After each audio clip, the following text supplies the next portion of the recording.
Hey there, everybody. Thanks for joining me for another one-man review. Today I'll be looking at The House by Paco Roca. This is another book that I grabbed in Fantagraphics Fantabucks sale.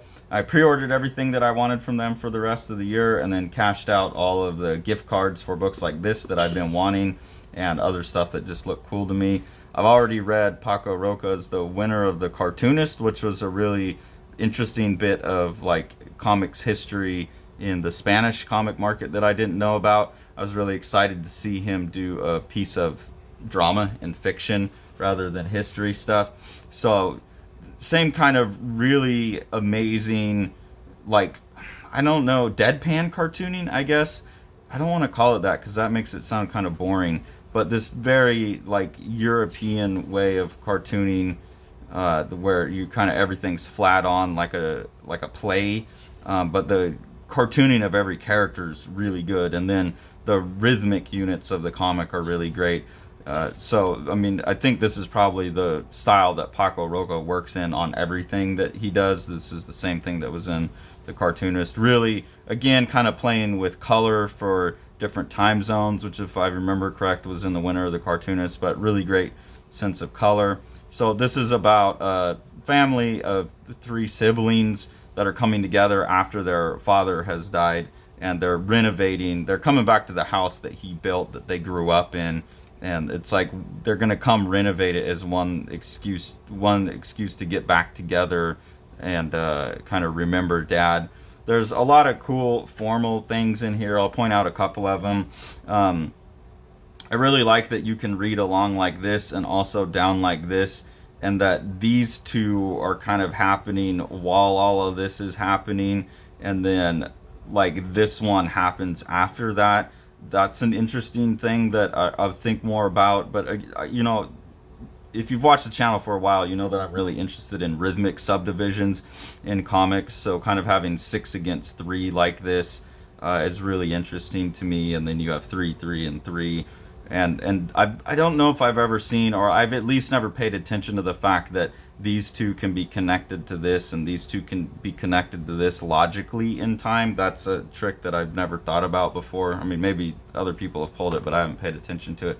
So that's really cool. It starts with, let's see, I think this is Jose. I forget. Yeah, it starts with Jose and his wife kind of there by themselves getting the house ready. At first, I thought each kid was going to show up separately and have their memories and interactions, but eventually they all get there. I thought this page was formally really cool as well. Something that I've been thinking about since we did our last thing with Ken Mitroni, where he's talking about how they make the character look bigger and smaller, depending on where they set the camera in the frame to make a short man look more imposing. And so, like, on this, you get the childish sense that dad's like this huge guy, and then over here you see when the kid's grown up, like how short dad actually was, and that sense of how your view of your parents change as you grow up. I thought that was really interesting, but how you also like maintain some of this, maybe respect for your parents, hopefully. So at this point, you see Jose. I thought this was like the end of his interaction, and then his brother Vicente and his wife show up, and you start to get, some of the sibling drama, sibling rivalries that are going on. And then here their sister Carla shows up, and you realize, oh, they're actually all going to be there together. So the family's coming together. And then here finally Jose shows back up, and there's been kind of a big secret revealed that's causing some turmoil between Vicente and Carla. And Jose walks into the weird, uncomfortable nature of what's going on. And I think that just the acting and the staging of this is really well played out. And Jose is more the bohemian artist character, and he's walking into a brother that already kind of thinks he's a slacker, and then he's more irritated. So this is the kind of comic that like I'm most excited about right now, is just straight drama, telling a story straight through with like no trickery and still making it compelling. And this is a really good version of that. This is a really good just adult drama focusing on family. It's not very long, but within it, I feel like I really get to know each character. I get to know their history.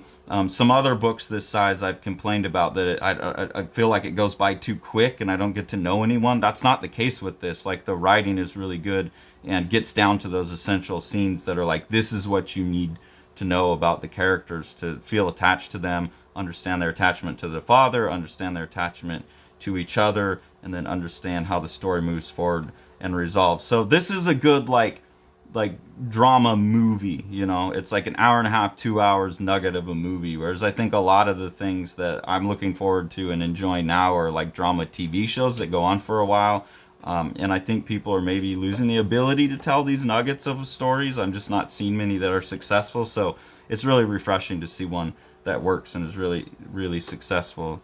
I'm pretty sure Fantagraphics has a couple other Paco Roca books that I'm going to have to get because I've enjoyed both of his books. Powerful cartoonist, powerful writer. So really looking forward to seeing anything else that's translated from Paco Roca.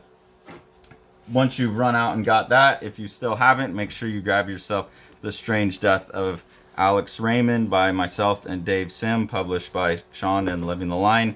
And then keep an eye out for the other books that Sean has forthcoming: Yokohama Yuichi's Plaza, Eric Creek's The Exile, and Emil Van de Peet's Centralia.